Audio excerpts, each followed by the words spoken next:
निर्देश दिए, सरकार ये भी जारी करे, पीएफआई में प्रतिबंध लगाए। अगर हमारे खिलाफ कोई, हमारे राष्ट्र के खिलाफ या प्रदेश के खिलाफ कोई षड्यंत्र करता है और इंटरनेशनल उसमें साजिश है, तो उसका सरकार को ही संज्ञान लेना होगा। विपक्ष उसको संज्ञान में लेके अमली जामा नहीं पहना पाएंगी। आपको सजा भी देंगे, आप सत्ता में हैं, आपको पीएफआई को वेट करना होगा। बार बार ये पीएफआई और एक ये नया सगुफा और सारे मामले दब गए। आज तक सुशांत का क्या हुआ? अनीता जी, बिल्कुल इस मामले की जांच चल रही थी। जांच को कहीं ना कहीं भटकाने के लिए कहा गया कि साफ तौर पर सरकार ने कहा कि किस तरीके से पीएफआई को भी बीच में ले आई, फिर उसका कनेक्शन जोड़ दिया लगातार, और विपक्षियों को भी कहने का मौका कुल मिलाकर के सरकार ने दिया है विपक्षियों को भी कहने का। जी अनीता जी से ये सवाल मैं पूछूंगा, लेकिन इस सवाल का जवाब मैं जरा मनीष से पहले चालू। मनीष, मौका आखिर किसने दिया? सरकार ने ही तो दिया ना। देखिए, अगर शुरुआती दौर में आप ये कहेंगे कि विपक्ष ना आए, मीडिया ना आए, तो निश्चित रूप से अपने आप ही सवाल खड़ा हो जाएगा, और वहां पर मीडिया पर रोक लगाना या विपक्ष प्रदर्शन नहीं करेगा, कौन जाएगा वहां पर? इतनी बड़ी घटना हो गई शुरुआत में, और उसके बाद भी संवेदनहीनता का यह आलम रहा कि डीएम वहां जाकर बोलते हैं कि मीडिया चला जाएगा, हम यहां रहेंगे। आप ये समझिए कि डीएम जो होता है, प्रशासन एक शहर का मुखिया है, कायदे से देखा जाए वो पूरी शहर की व्यवस्था संभालना, और ऐसे संवेदनशील मामलों में चाहे वो कुछ भी हो, जांच कुछ भी आने वाली हो, कोई भी निष्कर्ष निकले, लेकिन उस समय उसको संवेदनशील एक रवैया अपनाना चाहिए था, और वहां पर पूरी तरह से जिला प्रशासन, पुलिस प्रशासन फेल रहा।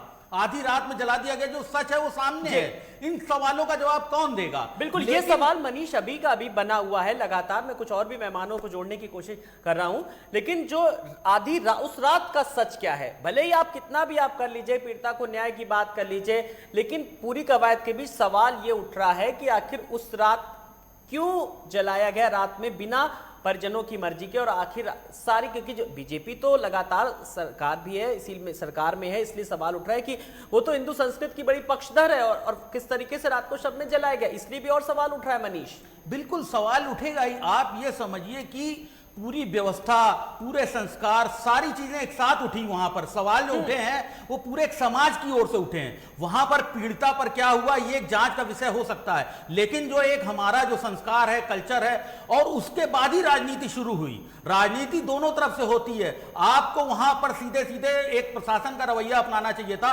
और जो न्याय व्यवस्था उसके लिए पहल खुद करनी चाहिए। वहां पर जिला प्रशासन को सोचना चाहिए था, पुलिस प्रशासन को सोचना चाहिए था। आधी रात में मीडिया वहां पर पहुंचा हुआ, आप मीडिया को वहां पर रोक रहे हैं, आपने ह्यूमन चैन बना ली पुलिस की। तो ये सारे लोगों ने देखा, पूरे प्रदेश ने देखा, देश ने देखा। उसके बाद में आप ये समझिए अगर साजिश हो रही है तो ये और भी ज्यादा चिंता और गंभीर की बात है कि विदेशों से फंडिंग हुई, उसके बाद में आप वहां पर मीडिया का पूरा जमावड़ा लगा, पिपली लाइव हो गया पूरा, उसके बाद में एक के बाद एक लगातार प्रदर्शन होते रहे, और तब सरकार हरकत में आई इतनी देर बाद। तो आपका इंटेलिजेंस कहां गया था, कहां सूचना तंत्र था, क्या व्यवस्था थी, किस तरह से उसको हैंडल करना चाहिए था, सारी चीजें सामने हैं। और अभी भी आप एक तरह से कह रहे हैं अगर पीएफआई का नाम आ रहा है तो उस पर कार्रवाई कीजिए, एक्शन लीजिए तुरंत। वहां पर टास्क एक जांच आयोग पूरा बनाइए कि पीएफआई ने किस तरह फंडिंग की। आज जैसे 100 करोड़ का मामला निकला तो अपने आप में बहुत ही चिंता और गंभीर का मामला है। बिल्कुल, पीएफआई संगठन का भी इस पूरी कवायद के बीच नाम नहीं आया। कुछ और भी मेहमान हमारे साथ जुड़ गए हैं। कांग्रेस नेता जावेद जी हमारे साथ जुड़ गए। जावेद जी नमस्कार, बहुत बहुत स्वागत है।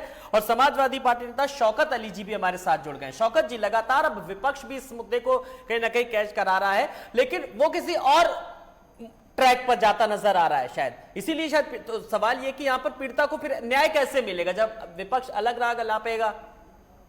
देखिए आलोक जी, विपक्ष कोई अलग राग नहीं अलाप रहा है। विपक्ष पीड़िता को न्याय दिलाने के लिए मांग कर रहा है, चाहे सड़क की बात हो, सदन की बात हो, हम लगातार संघर्ष कर रहे हैं। देखिए, आज एक बड़ा सवाल था पीएफआई को लेकर। मैं एक चीज पूछना चाहता हूं, क्योंकि भारतीय जनता पार्टी के साथी भी हैं यहाँ पर। मैं एक चीज पूछना चाहता हूं, आपने कोर्ट में हलफनामा दिया, क्या कोर्ट ने आपसे हलफनामा मांगा था या कोई नोटिस दे के आपसे जवाब मांगा था? नहीं मांगा था, लेकिन आपने अपनी सफाई खुद ही पेश कर दी, यानी कि हम अपना बचाव स्वयं करना चाहते हैं। पहली चीज उसमें समझने का प्रयास कीजिएगा। इन्होंने हलफनामा दिया और कहा कि देखिए, हमारी इंटेलिजेंस ब्यूरो ने हमें, इंटेलिजेंस जांच एजेंसी ने हमें कहा कि साहब जो है ऐसा है कि जातीय दंगा हो सकता है इसमें, इसलिए हमने हलफनामे में इन्होंने कहा कि हम राती राता इसीलिए जो है दाह संस्कार कर रहे हैं, इसीलिए हमने दाह संस्कार कर दिया क्योंकि जातीय दंगा की हमें सूचना प्राप्त हो गई है। हम आपके माध्यम से एक चीज जानना चाह रहे हैं, यदि आपको इतनी बड़ी सूचना प्राप्त हो गई थी तो आपको क्या करना चाहिए था? आप पूरे क्षेत्र को, उस जिले को ही कर्फ्यू में कर लेते। बाहर से तो कोई व्यक्ति आ नहीं सकता था, आप क्षेत्र को भी कर्फ्यू लगा सकते थे, क्योंकि आपकी पुलिस है इतना सारा महकमा, इतनी सारी फोर्स जब पहले से लगा के रखी थी, थोड़ी फोर्स और बढ़ा लेते। लेकिन आपने ऐसा नहीं किया, आपने मौका दिया सारी चीजों के, सारी चीजें क्रिएट होते रहे ताकि हम बाद में मौका मिल जाए तो विपक्ष पे सारा सरकार सब देखना रहता है, हिंसा भड़काने की आशंका की भड़कने के लिए रात में सरकार ने जो तर्क दिए हैं और इंटेलिजेंस इनपुट इस तरीके के मिल रहे थे ना, इस चीज को क्यों नहीं समझ रहे थे? जरा में दंगे भड़क जाते तब उस समय विपक्ष क्या करता? इनपुट इनको पहले मिल गए। आप समझ, जो इन्होंने एफिडेविट दिया है या हल्फनामा दिया है उसमें कहा गया कि हमें पहले इस चीज की जानकारी थी, आभास थी। अच्छा मान लिया हमने कि जानकारी हो गई आपको, आलोक जी मैं बहुत गंभीरता से आपके चैनल पे कह रहा हूं, मान लीजिए आपको जानकारी, एक बहुत गंभीर चीज थी, कुछ बाहर के लोग आकर आपके देश में दंगा करेंगे, हम आपके साथ खड़े हैं, कोई दंगा नहीं होने देंगे देश में, पूरा संपूर्ण विपक्ष आपके साथ खड़ा था। लेकिन बात तो करिए, सुनिए ना, सुनिए, ईडी ने खुलासा किया यही के लोग हैं, यही विपक्ष के लोग हैं, बाहर के लोग क्या हैं, वो तो खाली फंडिंग कर दिया, बाकी आप जैसे लोग सुन लीजिए, कोई नहीं ये प्रोपोगंडा तैयार किया गया है। आप ईडी को ऐसी मनता है। एक बात बताइए आलोक जी, धारा 144 लागू थी, उसी बीच में एक प्रकरण चल रहा था अयोध्या को लेके, उसमें सुनवाई होनी थी, उसको लेकर जिले में हाई अलर्ट जारी था या नहीं जारी था? आपकी पुलिस पूरी तरह मुस्तैद थी, ये प्रोपोगंडा आपने बनाया, कोई ऐसी मंशा नहीं थी, कोई दंगा नहीं होने वाला था। जब आपको सारी चीजों हलफनामे में एक बड़ी चीज आपने लिखी है, सुन लीजिए, उस हलफनामे में इन्होंने लिखा है कि परिवार की सहमति से दाह संस्कार हुआ। महाराज जब परिवार की सहमति थी, हर चीज की सहमति थी, तो हो नहीं सकता है ना। कौन से पीड़ित परिवार ने क्या समाजवादी पार्टी से कहा जाकर के जबरदस्ती हो गया क्या, अंतिम संस्कार कर दिया गया क्या? और बड़ी बात यह कि जरा जब हम लोकतंत्र में इस रहते हैं, अब हम लोकतंत्र की प्रस्तावना की बात करते हैं, जिसमें हम भारत की बात करते हैं, संप्रभुता की बात करते हैं, एकता की बात, तो हमें सब चीजों को लेकर के चलना पड़ता है। सवाल जो सरकार ने तर्क दिए उन चीजों को भी समझे। पीड़ित के अंतिम संस्कार में लाखों प्रदर्शनकारी जमा हो जाते, तब क्या होता? हाथरस मामले में सरकार को बदनाम करने की कैंपेन कौन चला रहा है आखिर? जावेद जी, मैं इस सवाल का जवाब आपसे चाहूंगा जरा जी। देखिए आलोक जी, बहुत स्पष्ट है, सब कुछ पूरी तस्वीर साफ है। हर मोर्चे पर विफल रही सरकार जनता से जुड़े मुद्दों को आइसोलेट करने के लिए वो मामले को इधर उधर डाइवर्ट करने का प्रयास कर रही है। ये आरएसएस से लेकर जनसंघ और जनसंघ से लेकर भारतीय जनता पार्टी की यही राजनीति रही है इस देश के अंदर कि नारे फेंकते रहो और जो नारा जनता पकड़ ले उसी पर फिर लग जाओ, पहली चीज। उससे बड़ी चीज ये है कि जिस मुद्दे पर आप डिबेट कर रहे हैं, मैं किसी के पक्ष में नहीं हूं। जो भी देशद्रोही हो, जो आतंकी हो, जो अपराध में लिप्त हो, कांग्रेस पार्टी उसके पक्ष में नहीं। आप लगातार ये पीएफआई कर्नाटक में पंजीकृत एक सामाजिक संगठन है, केरल में बना और पंजीकरण इसका कर्नाटक में हुआ। सरकार ने इसको 80G की छूट दे रखी है, FCRA इसको मिला हुआ है, ये विदेशी अनुदान ले सकता है। अगर सरकार को ये लग रहा है, उसके पास इंटेलिजेंस का ये इनपुट है कि ये देशद्रोही गतिविधियों में लिप्त है, तो निश्चित रूप से उसके विरुद्ध कार्रवाई होनी चाहिए। लेकिन केंद्र तो सबसे पहले लोगों पर कार्रवाई होगी फिर? अरे सबसे पहले तो सरकार पे कार्रवाई होनी चाहिए कि अच्छा। इतनी अनुमति कैसे उसको प्राप्त है कि वो विदेशी चंदा बैंक के मार्फत कर सके? सरकार किस पर नहीं, सरकार को जवाब देना है किन किन बातों को लेकर। रुक जाइए, मैं वो सवाल पूछ रहा हूँ अनीता जी से पूरी जिम्मेदारी के साथ। सरकार को पीएफआई पर आपको जवाब देना होगा कि किस तरीके से दंगा भड़काने की कोशिश की है, इस पर कांग्रेस सरकार जवाब देगी। और सरकार को जो जवाब देना है अनीता जी, रुक जाइए, मैं पूछ रहा हूँ ना, सरकार पहले विपक्ष अपने जवाब तैयार कर ले। अनीता जी, परिवार की सुरक्षा पर हलफनामा सरकार ने, इसका जवाब देना होगा। सुनिए, अरे सरकार की तरफ से सवाल तो सुनिए, सरकार की तरफ से देश पूरा आप लोगों से पूछ रहा है, जो पूरा आप लोगों ने राजनीति में किस तरीके से आप लोगों ने ये राजनीति फैलाई है, कहां से फंडिंग करवाई है, कहां से पूरा देश बेटी के साथ आप नाइंसाफी करेंगे।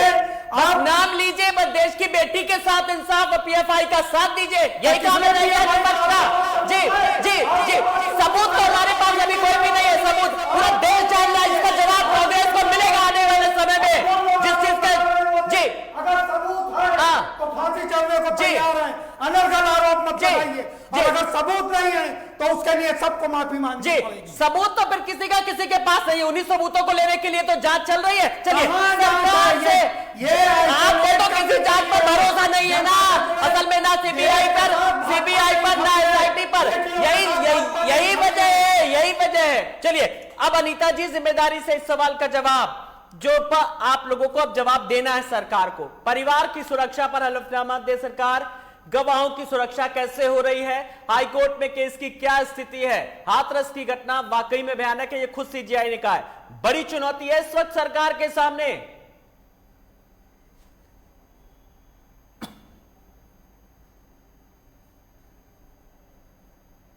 आवाज नहीं आ रही अनीता जी की।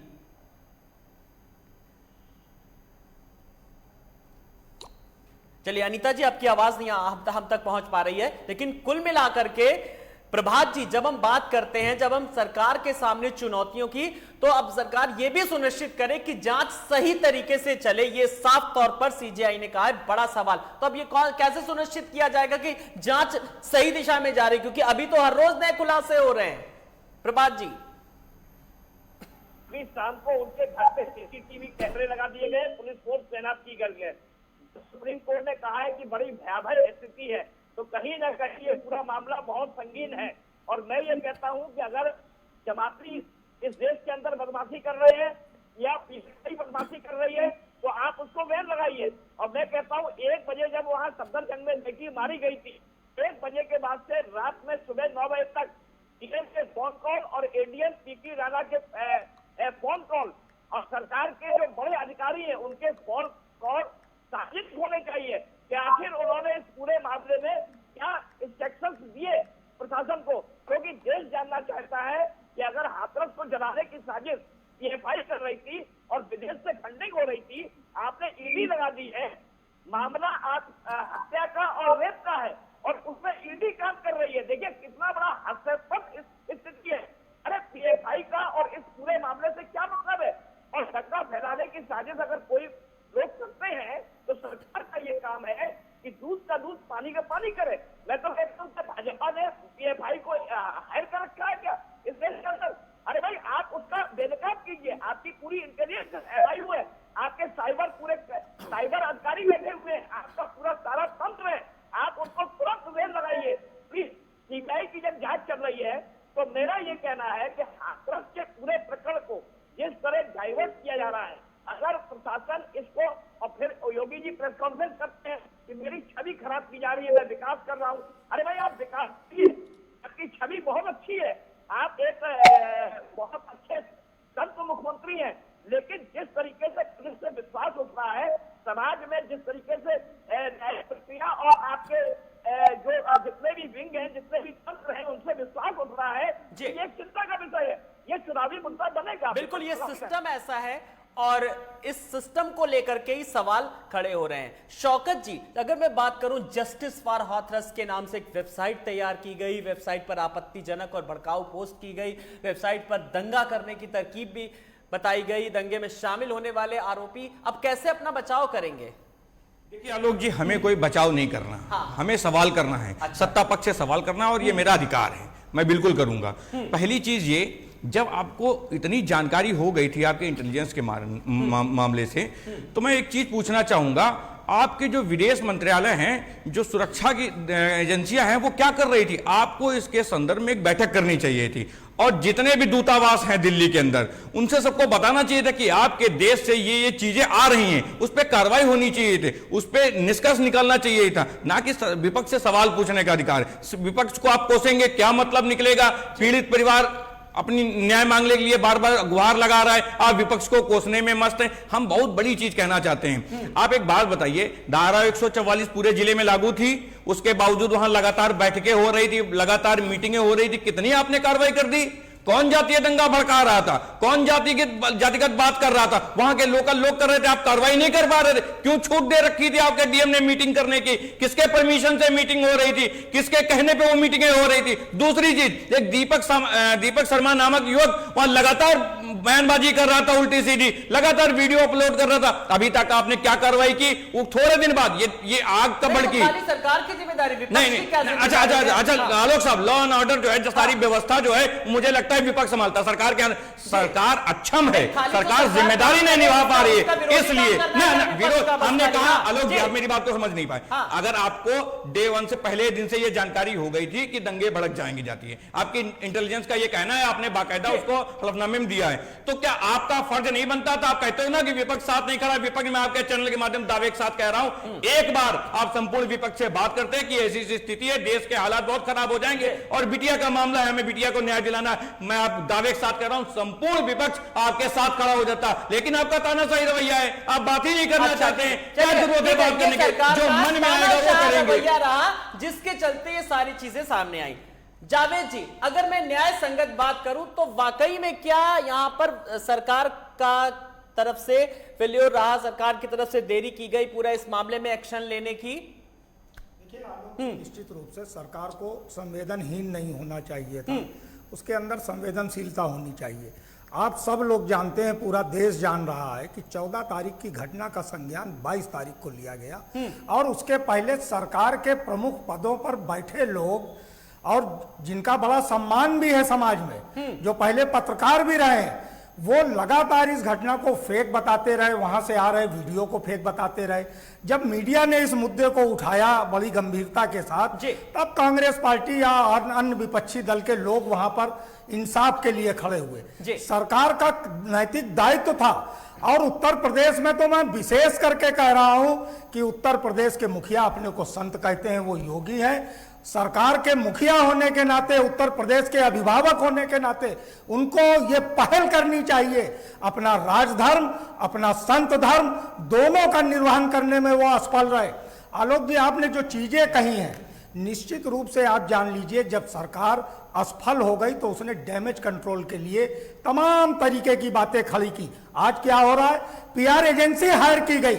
जब छवि कलंकित हो गई तो पीआर एजेंसी हायर की गई, उस पीआर एजेंसी को सरकारी खजाने से रुपया दिया जा रहा।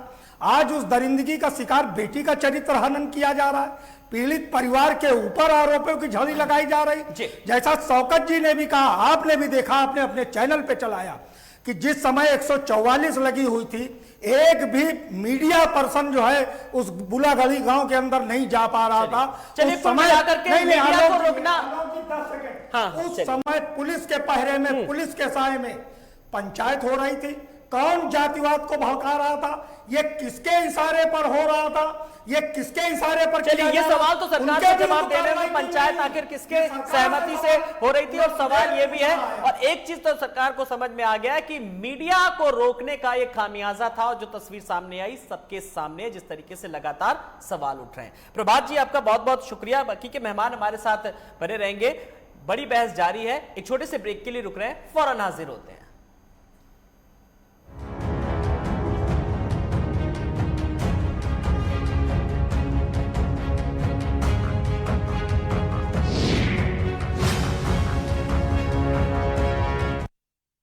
मुल्तानी कोका कफ सिरप, तुलसी, वसा, यस्ती मधु, पिपली के गुणों से भरपूर, जो खांसी पर करे तुरंत असर, ताकि बदलते मौसम के साथ आप न बदलें।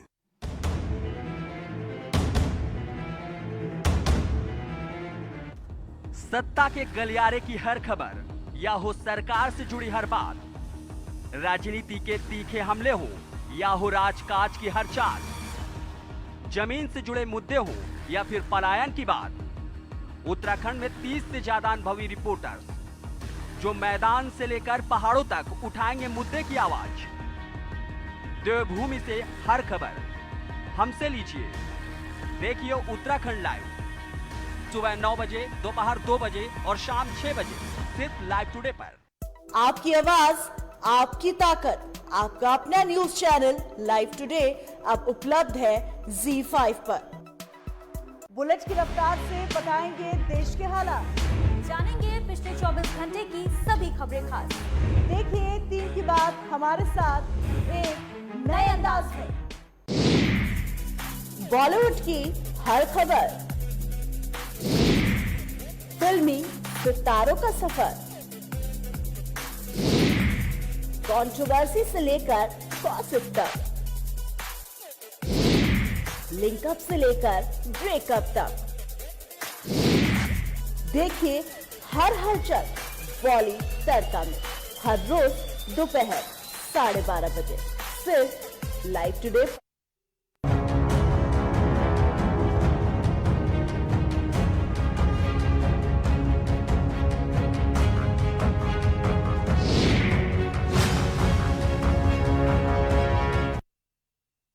तो सवाल यही है, क्या हाथरस कांड में पीड़ित पक्ष को भड़काया गया?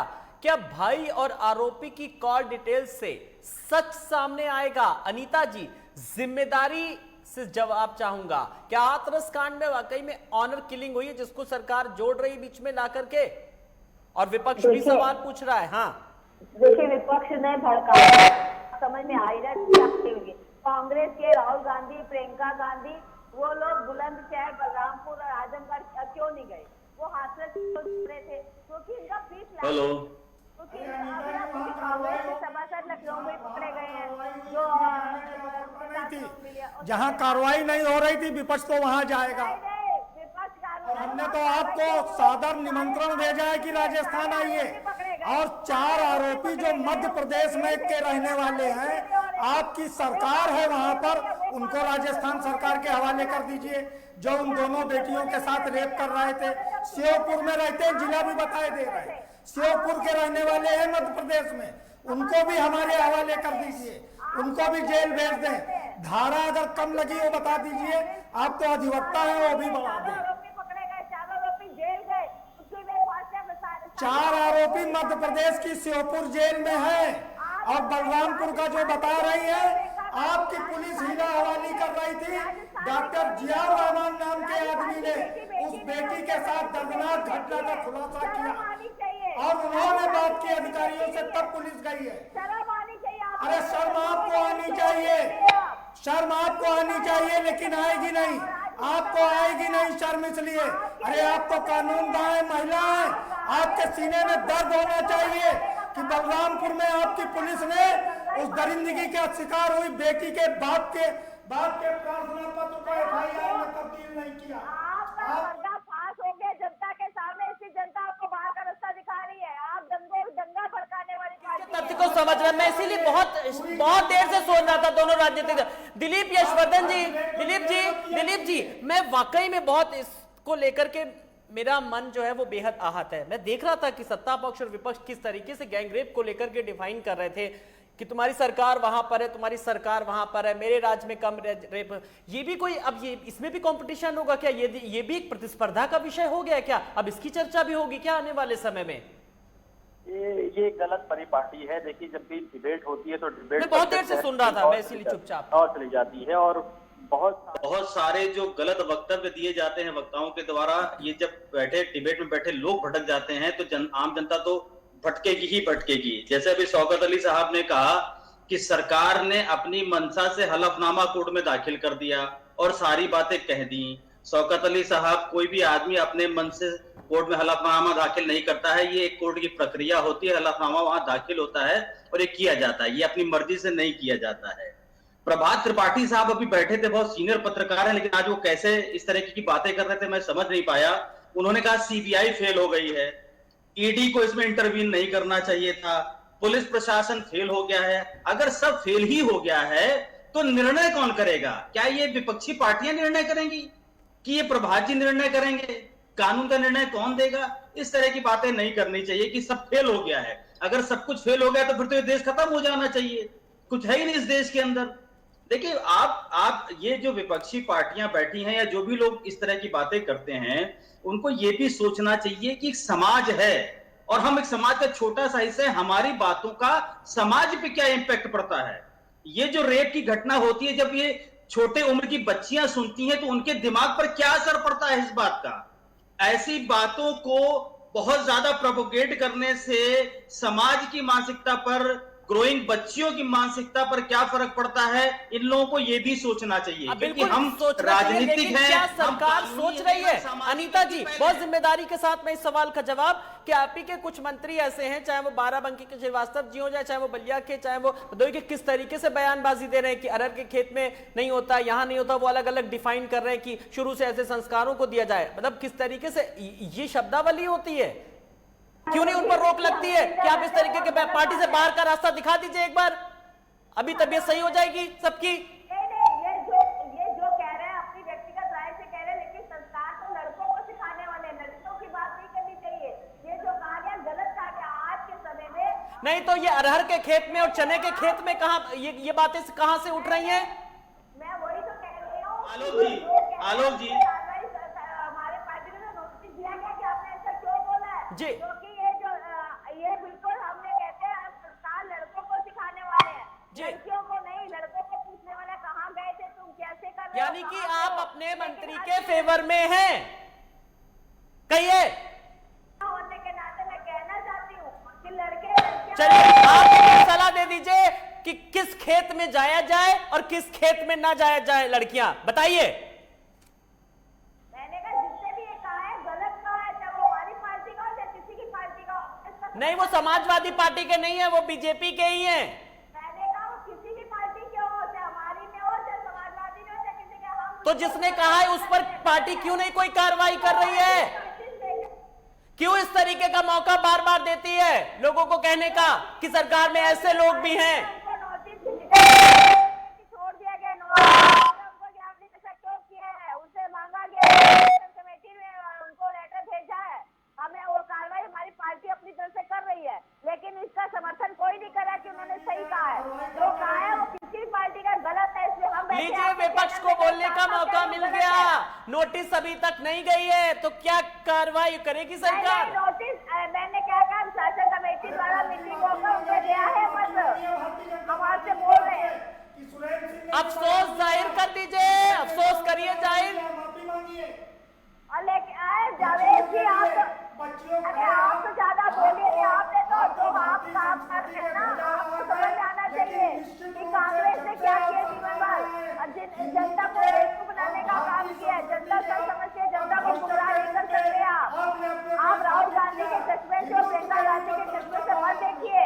आपको राहुल गांधी प्रियंका गांधी का चश्मा अगर चाहिए तो और जगह भी जाके देखिए।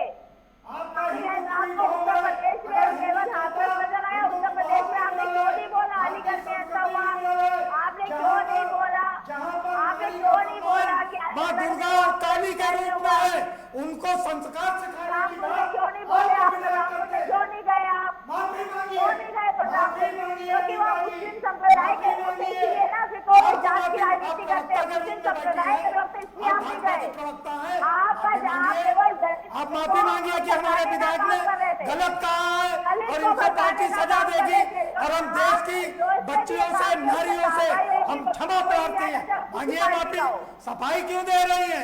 चलिए, जिसने दिया होगा ये बयान उसको खुद पश्चाताप हो रहा होगा मनीष, लेकिन इस पूरी माफी मांगना ना मांगना, लेकिन आपका अंदर से दिल क्या कहता है? इस पूरी कवायद के बीच बातें तो बहुत बड़ी बड़ी हो रही हैं, लेकिन इस पूरी कवायद के बीच मनीष, क्या सियासी दलों ने घटना का वाकई में राजनीतिकरण कर दिया पूरी तरीके से, जो तस्वीर सामने आ रही है? देखिए, हाथरस का जो सच है वो सामने आना चाहिए। पहला जो एक इसमें अपराध हुआ, अपराध में कई तरह की ऑनर किलिंग जैसे मुद्दा उठ रहा है कि मार्च से लेकर अक्टूबर से लेकर मार्च 2020 तक पीड़िता के भाई और जो वो है उसका दोनों के बीच में क्या बातें हुई, ये चीजें सामने आ रही हैं। नहीं, किस तरह से और एक चीज और, ये चीजें पब्लिक फोरम में आ रही, इसलिए भी लोगों को आपत्ति है कि लगातार आ रही हैं, लगातार एक के बाद, जैसे हम लोगों ने शुरुआत करी थी कि लगातार एक के बाद एक खुलासे होते जा रहे हैं। तो आखिर ये क्या है, पीआर है या वाकई में राज्य पर हमला है या साजिश हो रही है? विपक्षी दल क्या कर रहे हैं, सत्ता पक्ष क्या कर रहा है? इतने संवेदनशील मुद्दे पर संवेदनहीनता और खुलकर आरोप प्रत्यारोप चल रहे हैं कि छत्तीसगढ़ का एक नेता बोलता है कि यहां जो रेप हो रहा है वो छोटा है, हाथरस का बड़ा है, यूपी के जो मंत्री हैं या विधायक हैं इस तरह की भाषा बोल रहे हैं। तो अपने आप में बहुत ही गरिमा गिराने वाली बात है और निश्चित रूप से जो हमारा समाज है, जैसे कि हमारे दूसरे भी पैनलिस्ट ने कहा कि वो सब कुछ देख रहा है, वो राष्ट्रीय मीडिया को भी देख रहा है, क्षेत्रीय दलों को भी देख रहा है, उस सबका अपनी अपनी भूमिका का आकलन कर रहा है। और निश्चित रूप से चुनाव का पीरियड है, माहौल बनाने वाली बात है और माहौल बनाया गया है। लेकिन इस घटना का सच क्या है? आखिरकार कानून जो है, हमें कानून की ओर जाना होगा और कानून पे विश्वास करना पड़ेगा। सीबीआई की जांच वो नहीं चाहते हैं तो एसआईटी की जो जांच हो रही है वो सुप्रीम कोर्ट की निगरानी में हो और हाथरस का सच आए सामने, ये सभी की एक तहे दिल से इच्छा है। बिल्कुल शौकत जी, जब हम बात करते हैं हाथरस के सच आने की, तो विपक्ष नहीं लगता है कि ध्यान भटकाने की कोशिश कर रहा है, यह लग रहा है और उलझा रहा है मामला? ऐसा क्यों सवाल उठ रहा है? देखिए आलोक जी, ये सवाल बिल्कुल गलत है कि हम लोग उलझाने का काम कर रहे हैं। हम तो बार बार मांग रहे हैं, समाजवादी पार्टी बिल्कुल बार बार मांग कर रही है कि निष्पक्ष जांच हो, जो भी दोषी हो, कोई भी हो, उसे सजा होनी चाहिए। हम इस बात पे बिल्कुल एग्री नहीं कि हम किसी को भटका रहे हैं। ऐसा कौन सा हमारा जिसने ये कहा हो कि दोषी को सजा ना हो, ये आप कोई नई बात? मैं वही तो कहना चाह रहा हूं आलोक जी, मैं उसी बात पे आ रहा हूं। मैं कह रहा हूं कि ऐसा कौन सा बयान जारी हुआ समाजवादी पार्टी की तरफ से जिससे आपको ये लगता है कि हम भटकाने का काम कर रहे हैं और लोगों को भड़काने का काम कर रहे हैं? ऐसा तो कोई बयान हमारी पार्टी ने जारी नहीं किया और हमारे किसी नेता ने भी बयान नहीं दिया। देखिए, मैं आपसे इन लोगों से बार बार पूछना चाहता हूं, जो ये लोग नारा देते थे बेटी बचाओ बेटी पढ़ाओ का, मुझे लगता है देश के प्रधानमंत्री ने भी एक बड़ी सी होर्डिंग लगाई थी कि अब हुआ बहुत नारी पर अत्याचार, अब की बार भाजपा सरकार। तो जब ये लोग, इनके भारतीय जनता पार्टी के नेता इस तरह के बयान देते हैं बाराबंकी में, तो उस नारे पे प्रधानमंत्री को शर्मिंदा करते हैं देश के। अनीता जी आ रहा हूं, अनीता मैम आ रहा हूं, आपको मौका दे रहा हूं। अनीता मैम, अनीता जी आपका ज्ञानवर्धन हो गया हो तो मैं थोड़ा सा बोल दूं।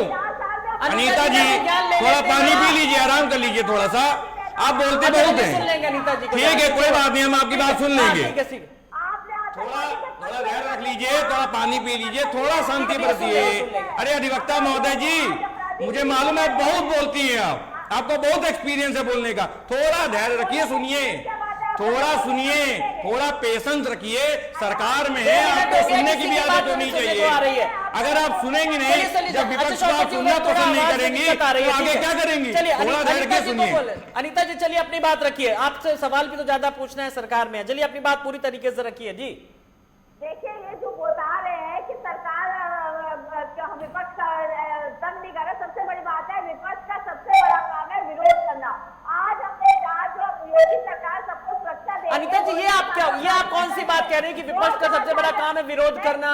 विरोध करके अपनी बात तो रखेगा ना, ये तो लोकतंत्र की खूबसूरती है। आप क्या उस लोकतंत्र की खूबसूरती को खत्म कर देना चाहती हैं क्या, ये बात कह करके? अरे आलोक जी, 2-4 साल में अपराधी पैदा नहीं हुए, इन्होंने अपराधियों को संरक्षण दिया, हमेशा अपराधियों को मंत्री बनाया, बलात्कारियों को मंत्री बनाया। अनीता जी एक सवाल पूछ लूं आपसे। अनीता जी एक सवाल पूछ लूं आपसे, थोड़ा धैर्य रख के सुन लीजिए।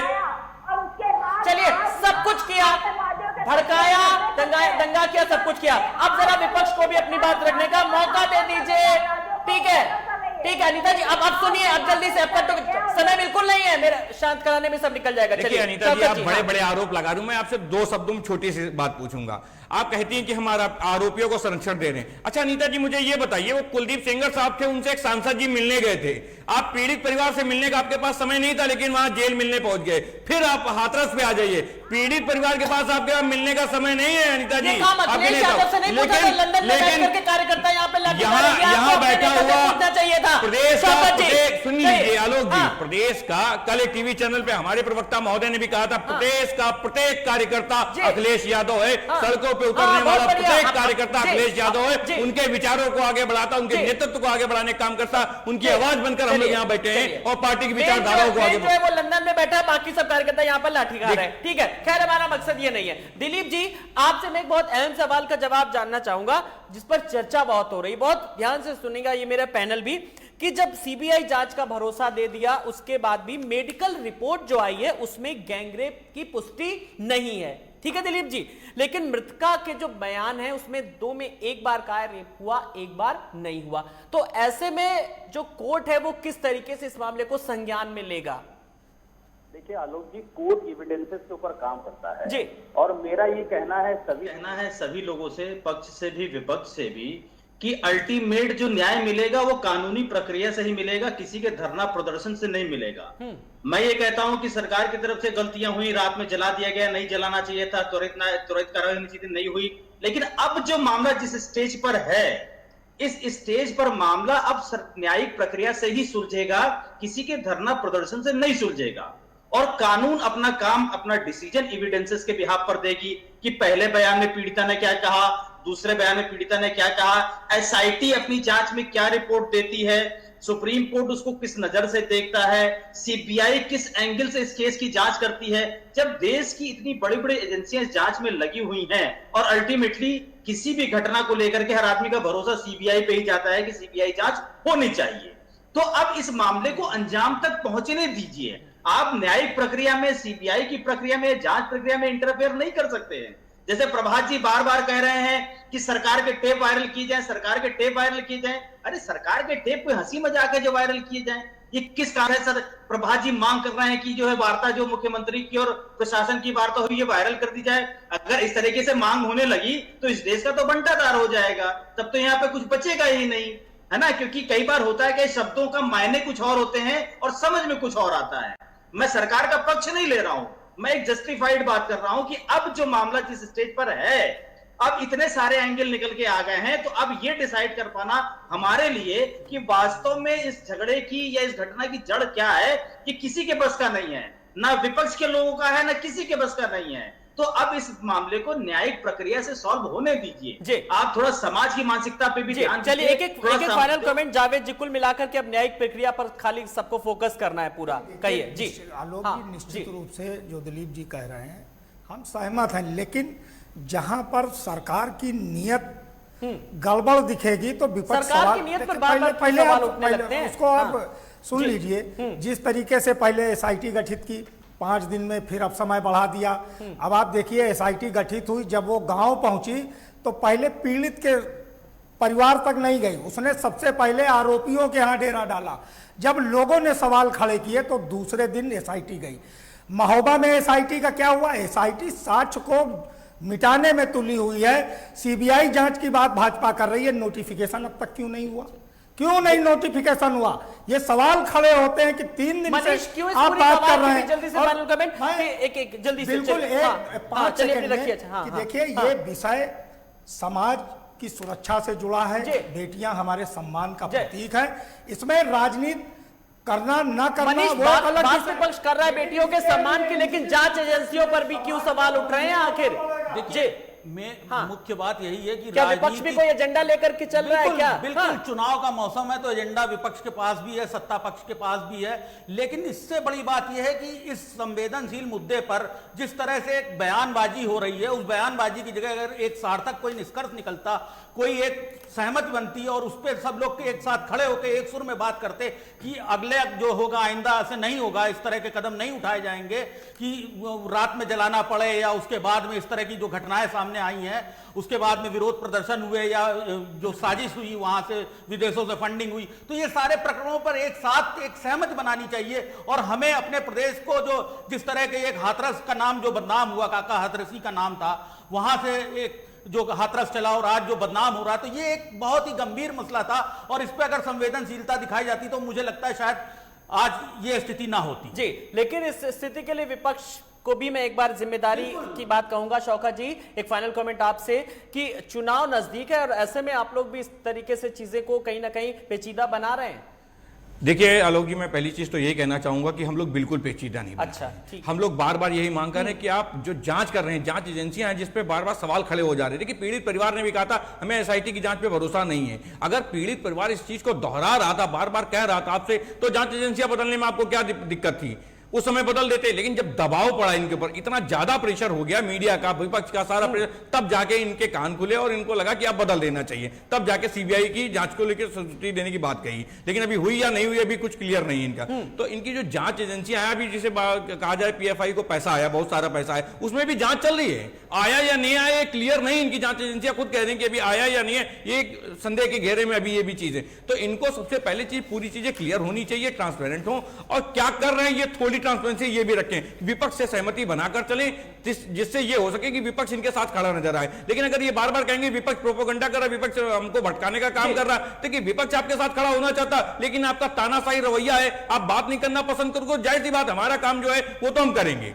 चलिए, विपक्ष अपना काम करेगा, सत्ता पक्ष अपना। अनीता जी, अब जिम्मेदारी से मैं आपसे फाइनल कमेंट, कुल मिलाकर के जो आरोप लग रहे हैं कि साजिश हो रही है, राजनीति हो रही, तो कुल मिलाकर के सरकार ने लगातार जांच की भी बात संस्तुति दे दी है, मुआवजे की बात भी कर दी है लगातार पूरी तरीके से।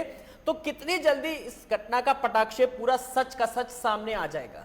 आलोक जी, बहुत जल्दी सच सामने आएगा। मथुरा में भी कुछ लोग पकड़े गए हैं, पीएफआई के लोग, और यहाँ पे कांग्रेस के भी लोग पकड़े गए हैं। ऐसा नहीं है जो दंगा कर रहे हैं, जो गुमराह कर रहे हैं, राजनीतिक रोटियां सेक रहे हैं, जो भी इसमें है उसमें सख्त कार्रवाई होगी। योगी सरकार ने कहा पूरी सुरक्षा हम करेंगे महिलाओं की और बहनों की, और जिससे जो भी इसमें शामिल पाया जाएगा उस पर सख्त कार्रवाई होगी। और जो सबसे बड़ी बात है, सीबीआई के लिए और नार्को के लिए परिवार अभी तैयार नहीं हो रहा है कि परिवार नहीं चाह रहा है कि सीबीआई जांच हो, नार्को टेस्ट हो, लेकिन हमारी सरकार उसके लिए कराने के लिए बिल्कुल तत्पर है कि करेगी। पूरी दूध का दूध, पानी का पानी सामने आएगा और पीड़ित परिवार को पूरा न्याय मिलेगा। ये हमारी तरफ से पूरा आश्वासन है सरकार की तरफ से। पक्ष को बस जल्द से जल्द न्याय मिले, यही सबकी मांग है। देश की बेटी को इस वक्त बड़ा सवाल यही है। आप सब मेहमानों का बहुत बहुत शुक्रिया। मनीष आपका भी, शौकत जी आपका भी, जावेद जी आपका भी, दिलीप जी आपका भी, अनीता जी आपका भी बहुत बहुत शुक्रिया, प्रभात जी आपका भी बहुत बहुत शुक्रिया। तो सवाल यही है, क्या हाथरस कांड में पीड़ित पक्ष को भड़काया गया? क्या भाई और आरोपी की कॉल डिटेल से सच सामने आएगा? इतना ही नहीं, क्या हाथरस कांड में ऑनर किलिंग हुई? ये ऐसे सवाल है जिनके जवाब सरकार को देना ही होगा। नमस्कार।